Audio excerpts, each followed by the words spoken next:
We're live. And you'll do nothing about it, mate. You'll do nothing. Stand your base, mate. Yes, sir. We are Back here. again. This is episode 4, I believe? 4. Episode 4.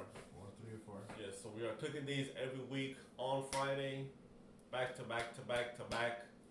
We will not miss, even though there are no fights this weekend. We are still here. We still got a lot to talk about. A lot happened. I don't know if you want to kick us off. You want to start off with the top 5 or? Well, You want to end with the top 5 or how you want to do it? Well, my top 5 things for the week. I mean, we'll start it off with the big news of Volk getting a rematch with Yair Rodriguez. Yeah. I personally don't think he deserves it. I mean, Yair's been on a streak. I feel like he should fight Diego Lopez before he fights Volk, in my opinion. But that's just my opinion. Danny's a Rodriguez fan. I am too, but I mean, I don't know. Lately, I am a Lopez fan first, so I do mess with the El Pantera, Yair Rodriguez, but not for a rematch this soon. I mean, the first because fight, we know at the end of the day we know the outcome. We do know the outcome. I'm pretty sure everyone knows. The first fight was undecisive. It wasn't even close, so I really don't even want to elaborate too much on that, except just bring that up. I feel like it was not decisive. Yeah, Volk should be fighting somebody else. But Yair, I mean, do you think he was interim champ at one point? He beat Josh Emmett, and then he was on a tear. He beat the Korean Zombie in a crazy knockout in a buzzer beater as well. That was years ago. It was a round buzzer beater. That was years ago now. I mean, you got to look at it. Yeah.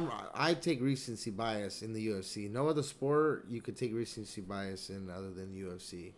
I mean, 2-3 years ago, what was Oliveira on? Oliveira was on a streak until he became hot. So, I look at recency bias. But okay. What do you got going on? On my number one, I got Mario and Alex losing a soccer bet. When I told them not to bet on soccer, I had to do it. My bad. You're dirty. What the fuck? So yeah, there was I don't even know too much about Mexican soccer, honestly. And I can't believe you put that up, you motherfucker. I feel bad for putting it at number one. I just wanted to bring it up. I don't bet on soccer. It's just my Alex, friend of the show, friend of ours. He was very adamant on the soccer game, and me, I'll fade a bet anytime I could just to be that guy. And I faded him, and we both lost the bet. We're at right there, 90 minutes. I don't know how I left at the 90-minute mark. I bet $20 just for laughs, and $20 to win 40.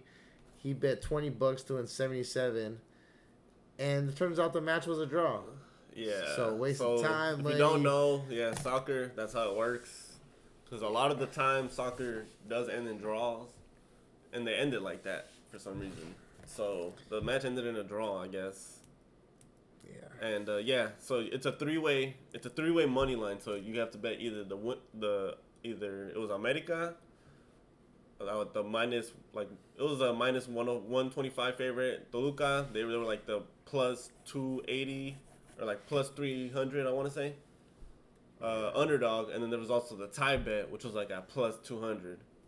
Yeah. So if you did bet the tie, you won that plus 200. Yeah, it was good money if you bet the plus, but obviously I don't bet soccer, so I'll take that proudly on the chin. Next I got the Jon Jones hiatus.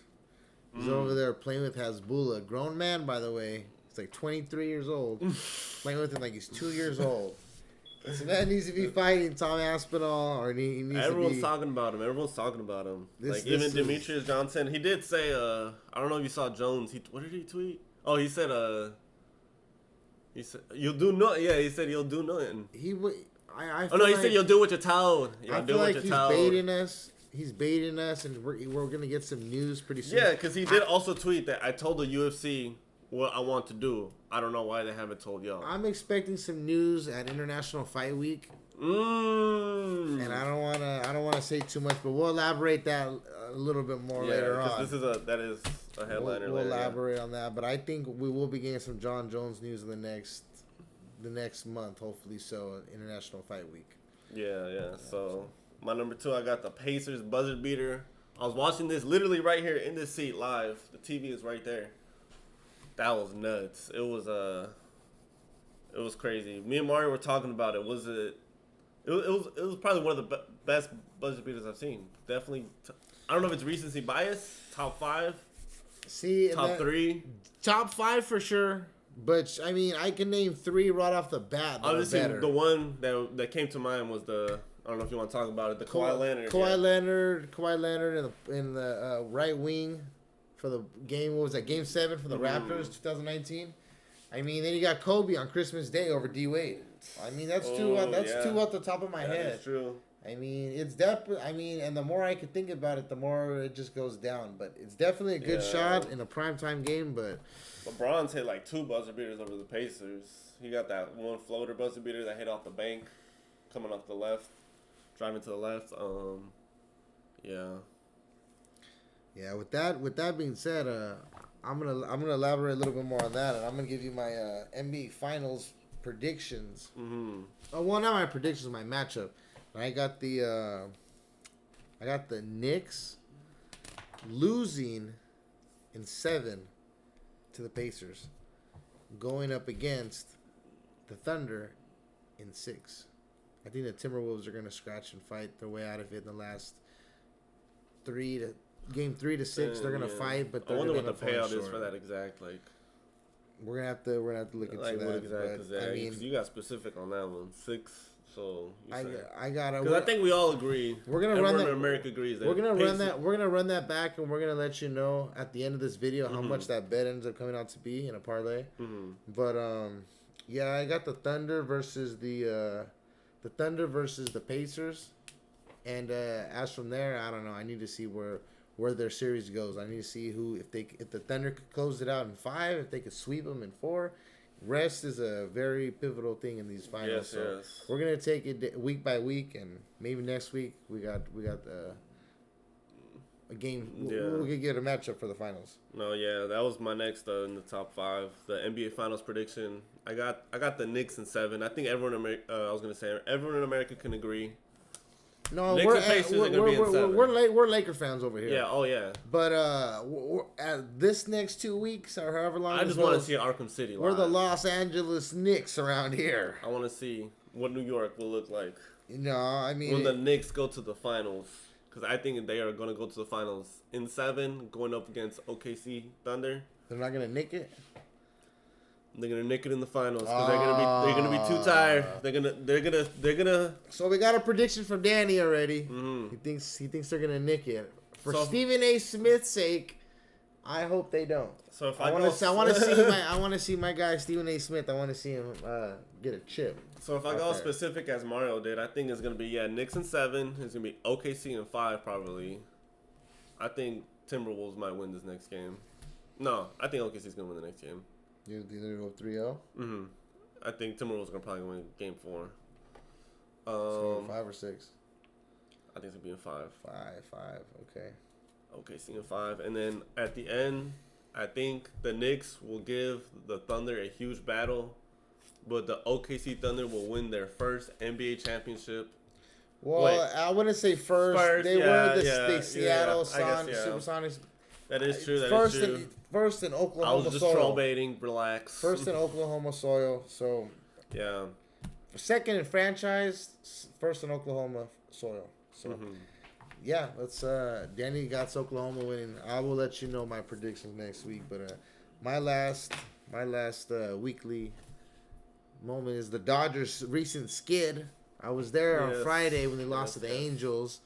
They lost Saturday. They lost Sunday. I don't know what's going on. The pitching seems to be everywhere. Dustin May, he just came back from Tommy John, but he doesn't seem to be 100% comfortable. He looks healthy, but not comfortable. The hitting looks good. Pages in right field looks good. He looks like he could play anywhere in the outfield. Outman, I would send him out. He's no pun intended on that one. Sorry. Outman's good. Conforto's good. But with Tommy Edman coming back and Teoscar, we need the space, and I think those two players, Outman and Outman's going to be going out for sure. So just to make room for Hernandez and Edman. Yeah. That's my week. That's my weekly. My weekly. We'll call this my weekly ramble. Yeah. Well, just to close out mine, I do. There was the UFC main events like rolled out. Dana did his like monthly freaking live where he just goes. That's his idea of advertisement, is just him going on Instagram live and announcing the fights instead of doing like an actual promo like the way boxing does it. But that's my 2 cents about that. But so first off the bat, so we'll just go through these quick. The first one is O'Malley and Merab. Who you got? Oh man, I mean, I've made money. I've paid my bills off betting on Merab. Mm-hmm. Especially against that. I mean, and I don't want to get too much into it, but great fighter. I just don't like the style. Not the style. I just don't like the choice of wardrobe, choice of persona, if you would say. Great guy, great fighter. He's a good. He has definitely a knockout artist. I root for the guy. I just don't like some of the stuff he wears. He's a great fighter. I root for him. Just against Merab, I can't do it. He's a great fighter. I hope he proves me wrong, but we're definitely gonna see. I take Merab on this one. Yeah, likewise. Take him into deep water. It was a dominant on the first one. It was 50-45. People think it was close. It was not that close. I think some people say it was 49-46. Nah, I think it's gonna be like Merab didn't lose a step. I think this is an immediate rematch, right? They didn't fight anyone. Well, Merab's fought Umar and dominated him. Oh, that's right. That's right.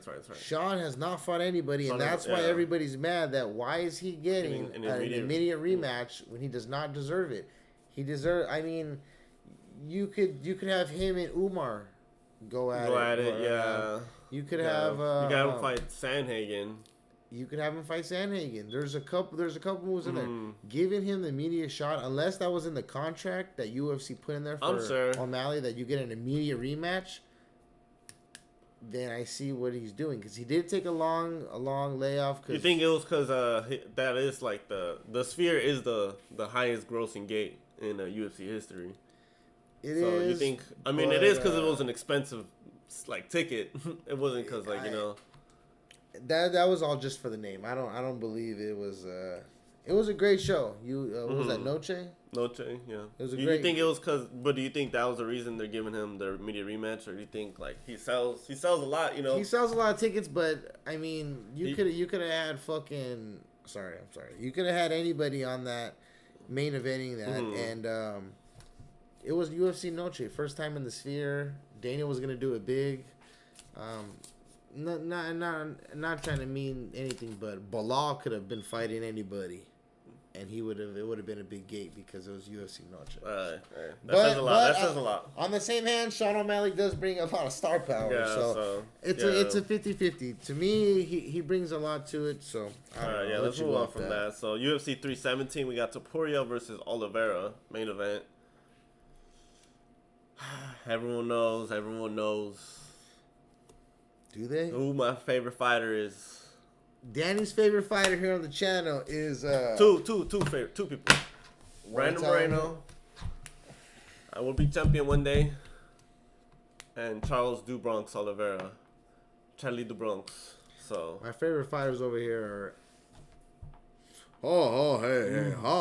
Chama, boom, Chama, Alex Pereira, and Ilia Topuria. Ilya has seemed to grow on me. Ilya's grown on me too. Ever since he called out Volkanovski the first time, I started becoming a fan. Yeah. Pereira, I've been a fan since he came from kickboxing. So over here at the channel, those are our two favorite, and it's kind of personal over here between me and Danny. We gotta kind of work up a bet between each other, probably some push-ups or something. But because I'm not gonna bet money. I'm not gonna bet United States currency against Topuria. We're gonna bet push-ups. I mean, he is the legend killer. He is the Randy Orton of the legend UFC. Killer, bro. He literally put on his bio and Instagram before he beat Volk for the championship. He put on his bio UFC champion. The guy's he's a fortune teller. He's a prophet teller. He's the new McGregor. Might be better than McGregor. Like in Spain, he is already like He's literally McGregor in Spain already. He brings out all the big stars from Spain. I don't see him doing McGregor numbers because McGregor was the first of his kind. But I say in 2 years, if he could keep this run going, he'll definitely be making numbers. Ilia Topuria. Yes. I got Topuria by second round murder. I got Topuria. I'll leave it at that. All right. After that, we got Holloway versus Poirier 3. Oh man, see that is where over here you could literally throw up a coin and it could be anyone. Yeah.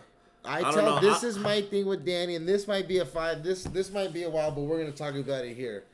We'll want to see your guys' opinion. Leave your comments in the chat.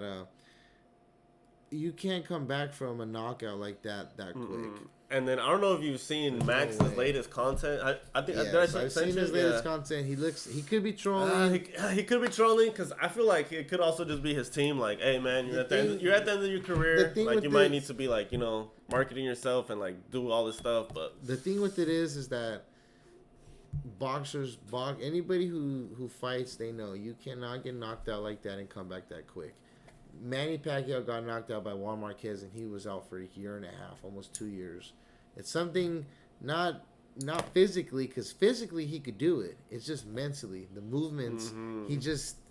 He's not confident in himself. The movement and the physicality is there. It's just the movement and the thought process is, if I move this way, I'm gonna get knocked out.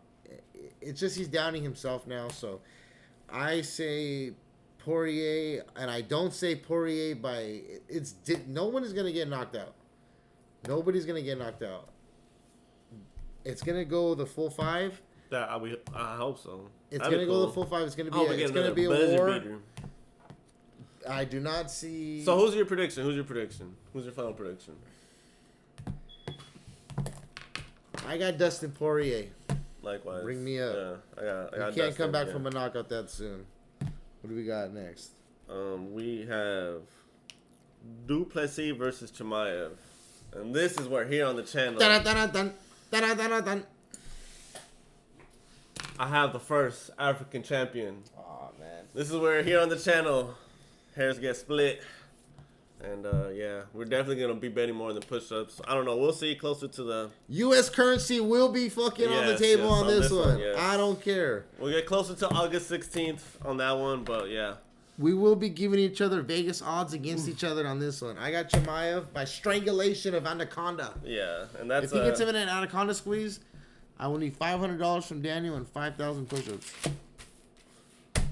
We'll get to that. We'll see. We'll see. We'll see. Anyway. For now, I got Chimaev winning in a third round, second minute, Anaconda squeeze.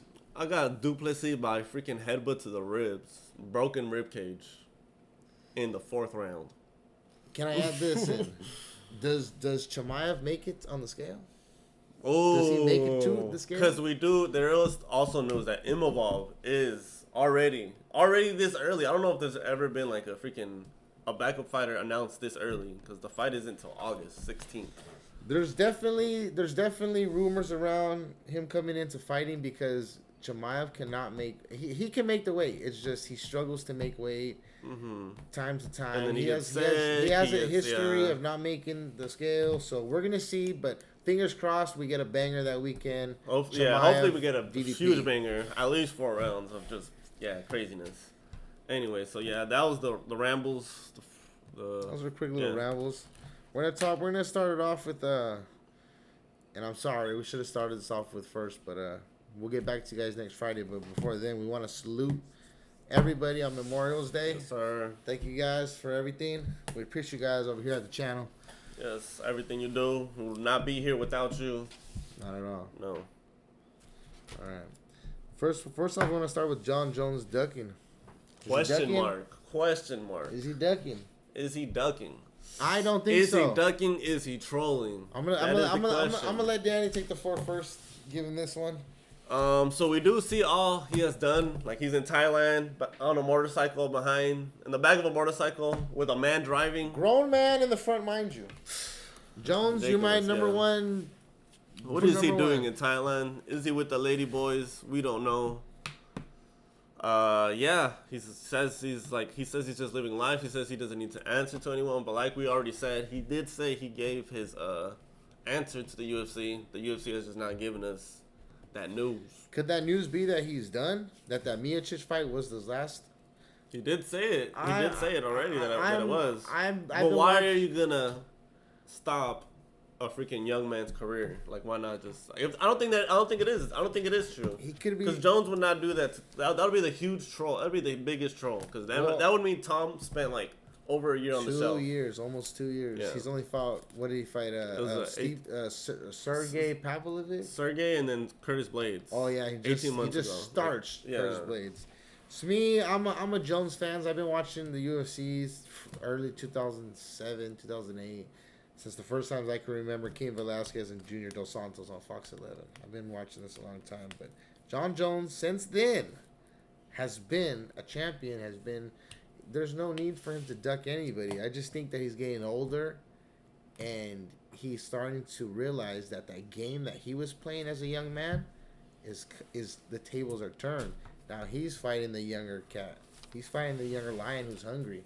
He's trying to stay afloat while this guy is trying to swim up to the top.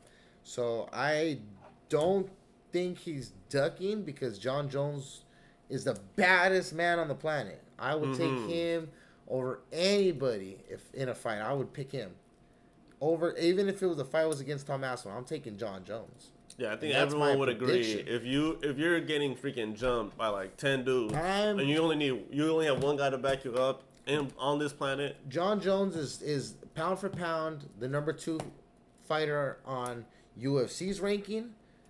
He's the number 3 heavyweight on ESPN's ranking, behind 1 Tom Aspinall and behind 2 Francis Ngannou, who's a PFL fighter who's not even on the roster. Yes, on the roster. So we need some explaining with that, ESPN. We need it. I mean, Ngannou's definitely a bad man. Ngannou, but he is not. I'm a Jones fan. He has the title. He's a pillar of the UFC. Let UFC, if you want to see a fight and make money before the Jones fight, let me be a matchmaker for you. Sign Ngannou and have Aspinall and Ngannou fight for the belt and the right to dethrone Jon Jones. That's how you make money before fighting for the championship belt. That's actually pretty good. And that's not even for a UFC belt. That is true, because we know Jones ain't fighting till November. Jones is not fighting till November. You could give... he's only going to fight in Madison Square Garden. We know. He's only going to fight in the biggest... he might fight in Vegas again, but... him in Vegas. Yeah, we really don't want him in Vegas. We want him in Vegas. So there's my thought on that. Jon Jones isn't ducking. I got him over Tom Aspinall. I got him over Ngannou. I got him over everybody except the Lord. So there's that one. Yeah. Next up, I want to talk about Michael Morales. Yes. The dude who was caught in a dress on the side of Puerto Rico streets. No, I'm sorry, bro. That's not real. No, that is real. That's not real, bro. That can't be real, bro. That's not real. Let me tell you, this guy just... So Michael Morales just starts... single-handedly starched Gilbert Dorino Burns. Starched him. The man who freaking gave Hamza his biggest test. Yeah. I mean, you could easily ask, well, what would he do against Hamza? Hamza was unexperienced back then. This was years ago, and this was... And Dorino was still in his prime. He fought him in his prime, you could say. Morales' prime. So I don't want to show too much copyrights, but this... Bro, that can't be him, bro. Bro, let me see the comments. This can't... We'll put it up. We'll put it up right here. We'll put it up on this. Danny will put it up. I mean, this is... He's single-handed... And yeah, I wasn't going to say I don't got nothing with guys with justice. I got everything against guys with justice. The comments are trolling me. It's split. I don't know. The comments say it is real. Half say it is. Half say it ain't. It's real. It's real. There's just no way. We're gonna put it up there. Wait, all right. That's his tattoo. All right. Does he have that tattoo? Yes, he does. So I've kind of done my homework on this. Fuck, video. He does. So he does. Hold on. He has 8 tattoos that look similar to it. We can't really tell. That's him. I wouldn't lie to you. Oh my. So I mean, he just starts Gilbert Durinho and kicked him out of the Bro, what 10. is going on in the 170-pound division? We got him. We got Ian the Cook Yair. Well, we got questions need to be answered. In the 170 pound. I mean, you got Michael Morales jumping to number 8 in the rankings, and you got Gilbert Burns out the door. No longer top 10. Probably, yeah. I think he's ranked number 12 now. He was solid. He was in his prime. Went to the gatekeeper era for like 2 or 3 fights. His last 2 or 3 fights, and then I don't know. We'll see what the UFC does with him. I do want to see him fight again. I mean, he's an exciting fighter. I think he has. I want to see him fight against someone he could fight against. I think he has. No disrespect, because I love Gilbert. 1 or 2 more fights on his contract. I want to say one more for sure. I didn't mean that to sound disrespectful, but like I want him to like fight against, I want to see a good fight. I don't want him to fight against a freaking number 1, number 2 rank that we know, but we'll see. Yeah. Then to break a couple hearts over here on the channel, we got Alexa Grasso's. Couple hearts, yeah. We got her a bludgeon beating. I mean, I wouldn't say bludgeon beating. I mean, she did. Her face was, yeah. It wasn't very close. Danny would put the. No, it was not close. Danny would put the picture up here. Yeah, yeah. Mm-hmm. I mean, it was a good fight, contested fight. I mean, she didn't do anything to win the fight. No, she did not. She did not attack. She did not press forward. She didn't have any push in the fight. She wasn't trying to win the fight. So with that, she's New Mexican pride. She's kicked out of. She's number 3 right now in the rankings. She's probably gonna jump to I'm thinking 7 or 8. Everything else is a fact. Only this is an opinion. I think she's gonna jump to around 7 or 8 around there. I think she's gonna drop a couple spots. We'll see who they match up at 125, because there was also Valentina versus Manon Fiorot. Valentina obviously defended the championship. So what do you do now? What do you do at the 125-pound division? You could have Wei Li at 115, wants to maybe become double champ, maybe not. I mean, Amanda Lemos she just had a good scrap, and she hasn't fought Wei Li yet. So you could throw Lemos out there. Sean. At 115. Yeah, I'm talking about 125. Oh, 125. Yeah. I mean, at 125, you could just throw. Oh, there is also Erin Blanchfield against what's her name? Barber. Macy Barber. Yeah, Macy Barber. That is next weekend. We'll have that video on next week. But that is also in the 125-pound division. So that's also a title eliminator right there. See, look at there. We got. This is the pound for pound. I'm tripping. My bad. Strong weight. Flyweight. There we go. I mean, Fiorot and Grassos, they're going to definitely move out of the top 5. Blanchfield has a chance to move up if she could capitalize. Mm-hmm. So does Barber. Natalia Silva. That is the one. That is Natalia Silva. Just put the pause. Lost me a lot of money. 1,500 to her and Jose Aldo. But I thought Jose maybe won that one, but I could see why he lost. It was like we can see why he lost. He definitely lost that fight. He definitely won round 1. Definitely. He won round 1. 2 he started to fade. There's also news that he's a 45-year-old man. I don't know if anybody's seen that. No. Yes, that he lied. He lied to the UFC. He did. Yeah. So and that's a fact. You can't see it, but that's nor here nor there. That's just a topic of discussion. So he's obviously retired. Amazing career. Amazing career. Freaking 145-pound GOAT. Legend.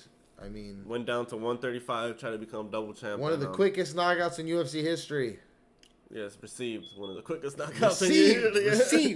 One of the quickest knockouts in UFC history. Yes. Hey, but nonetheless, a legend. A legend in the sport game. We are back. So, yeah, as Mario was saying, we will be at International Fight Week. A lot to do with the 125-pound division, but, yeah, we will be at International Fight Week in Las Vegas. June 28th. Be there. Have a beer with us. Catch a fight with us. Play some blackjack with us. Throw some crabs with us. Catch some crabs with us. No. Have the cream of onion guy with us. No, we're gonna go out there. We're gonna bet on some money. Bet on some fights. We'll be at the convention. Also, yes, we will be at the sports convention. Danny will be at the convention. And then we'll both be at the fight. We'll both be at the fight. So we're looking to get a lot of our cards signed. Hopefully, there's a PSA there that we can authenticate some of our cards. Doubt it, but can never reach for a long shot. We will be there. This will be our first international fight week, so it will be fun. Not our first time in Las Vegas, however. So. That is not for this podcast. Yeah. We will not be talking about. Yeah. Anyway, but yeah, we will be there. June 28th. Catch us at the Caesar's Palace. Catch us at Caesar's Palace. We will be there. Okay, moving on. These are my Friday's picks. These are DMan&MariPulls Friday's picks. We're gonna let Danny go first. Oh, Dan, you're gonna put the pressure on me. Okay. So I'm gonna start off. I'm gonna just do the playoff prices. I should have done this bet yesterday morning when the odds were a lot closer. But OKC is now a minus 2,000 favorite to win their series, and the Knicks are plus 125. Obviously, because they lost game one. I'm not sure what the... Oh, hold on. You don't press that. They lost. So, yeah, the Knicks lost. But they will win the next game. And they will win the series in 7. You heard it here first. So, yeah. I put that in the two-legger. Minus 2,000 plus 125. Got that at plus 129. $50 turns into $68 profit.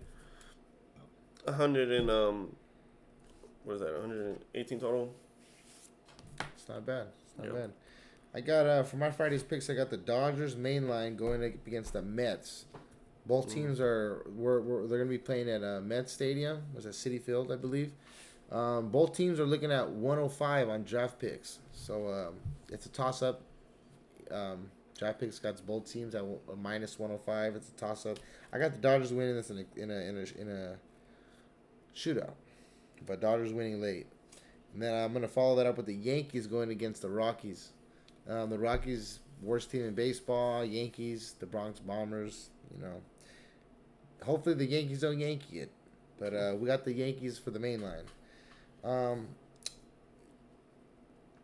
For moving on to basketball, for today's game later on at 5:30 on TNT, we got the Knicks main line. Against the Indiana Pacers. I personally, that was one of the nicest buzzer beaters. Definitely top 10. It was a good shot. I do not think that shot gets made if the Knicks have their second wind and they're a young team. They've never been there. They're scrappy. What they need to do is I was telling Danny earlier, they need to have that Mamba mentality. I know you're tired, but you're in the Eastern Conference Finals. You need to push through. You need to have that Kobe. You need to have that little bit of more push. Jalen Brunson kicks it in like last year since the first play. Literally his first point was like crazy. He's a 5-speed. He's not a 6-speed. And that 6-speed is the Kobe's, the LeBrons, the Durants, the Stephen Currys, the Magic Johnsons. That's the 6th gear. Does he have it? I don't know, but we'll find out who has it. He just needs to have 1 or 2 games with a 6th gear. That first game, he didn't need to have it. They were up 16 with 2 minutes left. They were up 9 with 1 minute left. I don't think New York fumbles that again like how they did. They crumble like that. I think Tom Thibodeau rallies the troops. They come back. They win game 2 decisively.